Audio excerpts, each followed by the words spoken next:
And this kind of sums it up even more. I don't think the Indiana Fever, I think the Indiana Fever don't want to piss off Caitlin, but they misled her. Like, I don't think Caitlin Clark plays more than 4 years in Indiana.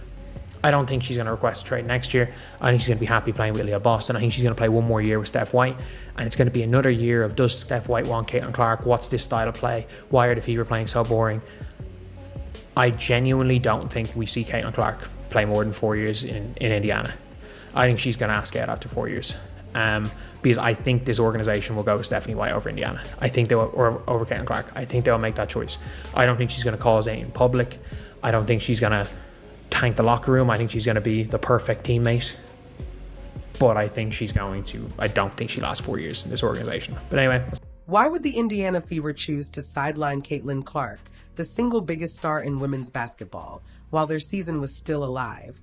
Think about it. Clark isn't just another rookie. She's the one who packed arenas from day one, who shattered TV records, and who made the Fever a must-watch team. So why pull the plug early when tickets were still selling, the playoffs were still in reach, and the WNBA was finally riding unprecedented momentum? On the surface, it makes no sense unless there's a deeper story hiding underneath. So, Lance, today we're going to be talking about something in the WNBA that we actually have to talk about now after this article got released. So basically, there is an article that heavily implies that the Indiana Fever knew that Caitlin Clark they weren't going to let Caitlin Clark come back weeks ago. And because they just strung her along, they misled her and said, you know what, we're going to let you train. We're going to let you try to ramp up, even though we're going to rule you out anyway. No matter how close you get, we're going to rule you out anyway. And they were like apparently trying to encourage Caitlin to try to come back while also not letting her play. We have to actually talk about this because Caitlin Clark's 2025 season looked destined for the history books until it started unraveling, one injury at a time. It began in late May with a quadricep strain, just as she was finding her rhythm as a pro. Fans expected a quick bounce back, but the timing was brutal. The Fever needed her, and she was already the face of the league's media machine. She returned in June, but it didn't last. By the end of the month, she was sidelined again, this time with a groin issue that seemed minor at first. Athletes push through tweaks all the time, right? But Clark's setbacks kept piling up. In mid-July, another groin injury hit, this time on the opposite side. Suddenly, it wasn't just one mishap. Her body was breaking down in stereo. Then came a bone bruise in her ankle, and the writing was on the wall. What was supposed to be a breakout year had spiraled into a medical nightmare. Still, shutting her down for the entire season felt extreme. Stars have battled through worse. Fans asked, why wasn't Indiana doing everything possible to bring her back for the playoff push? But then came the blunt truth. Coach Stephanie White didn't sugarcoat it. There simply wasn't enough time left. If the Indiana Fever, it seems like they knew they weren't going to let Caitlin Clark come back.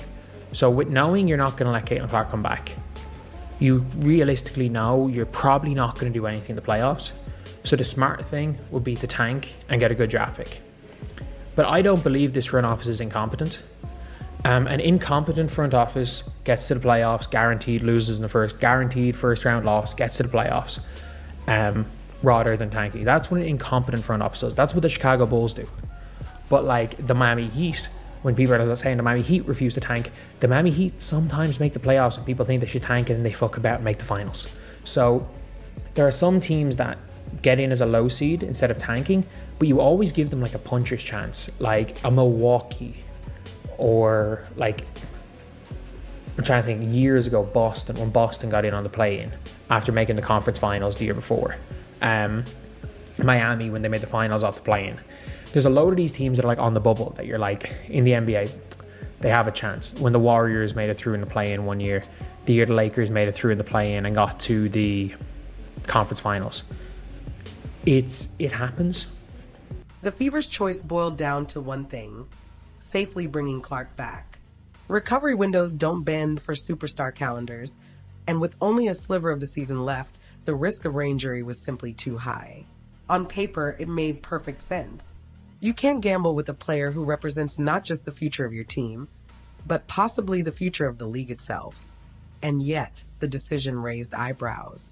Why close the book so quickly? Why not at least leave the door cracked open for a late playoff return? The official explanation was timing, but whispers suggested something deeper was at play. What happened next would only fuel the speculation. Not everyone opposed Indiana's call. In fact, some of the biggest names in basketball backed it.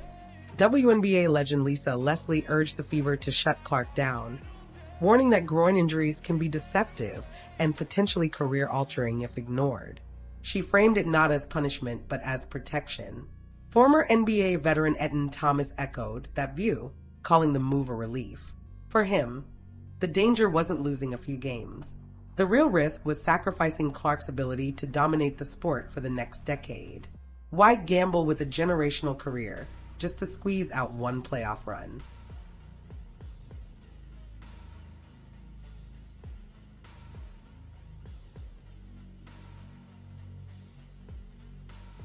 Sitting out a few more weeks in a single season might not sound like a big deal.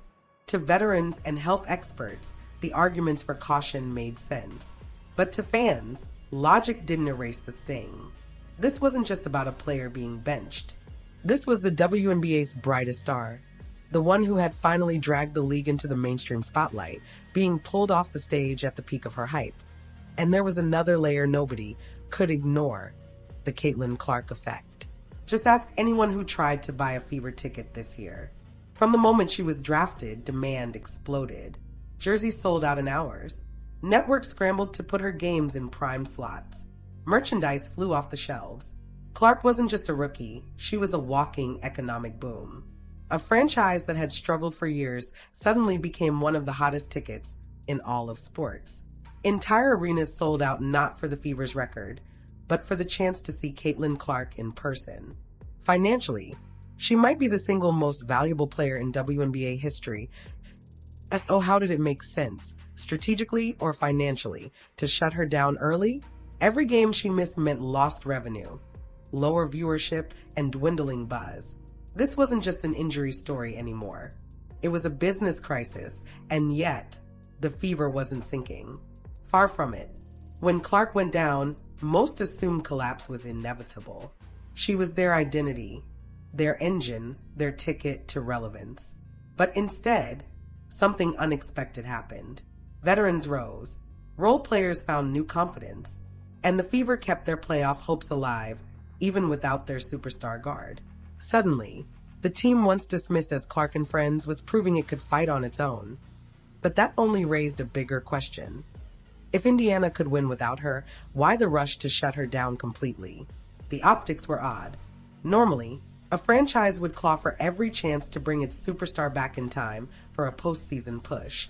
The Fever, though, seemed strangely comfortable letting her sit. And that's where the speculation began to swirl. Officially, it was about health. Unofficially, the theories cut much deeper. Some insiders whispered it was about brand protection, preserving Clark not just as an athlete, but as a cultural product. A injury could derail not only her career, but also the massive endorsement deals, sponsorships, and once-in-a-generation momentum she carried. Others hinted at outside pressure, from agents, corporate partners, even league executives, pushing for the shutdown. After all, Clark isn't just the face of the Fever, she's the face of the entire league. Losing her for a year, or worse, 2, because of a reckless comeback would be catastrophic. There's also the long game to consider. Clark's career is projected to stretch well over a decade.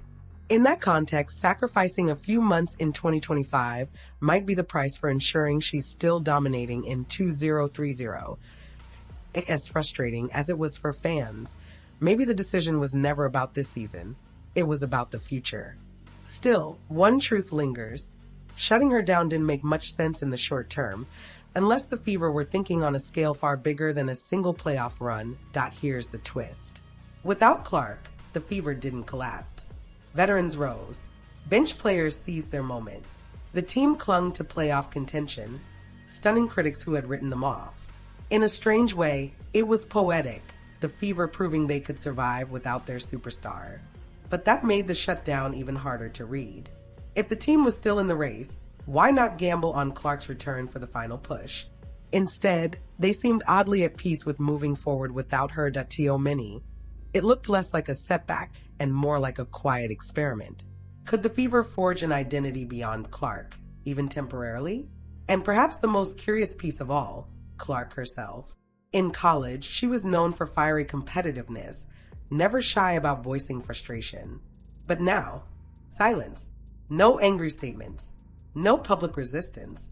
Just quiet acceptance. And in that silence, the speculation only grew. Was Clark genuinely on board, knowing her body needed rest? Or was she biting her tongue, forced to accept a decision made above her head? Either way, her lack of protest deepened the mystery. The official explanation will always be health, but unofficially, the story feels much bigger.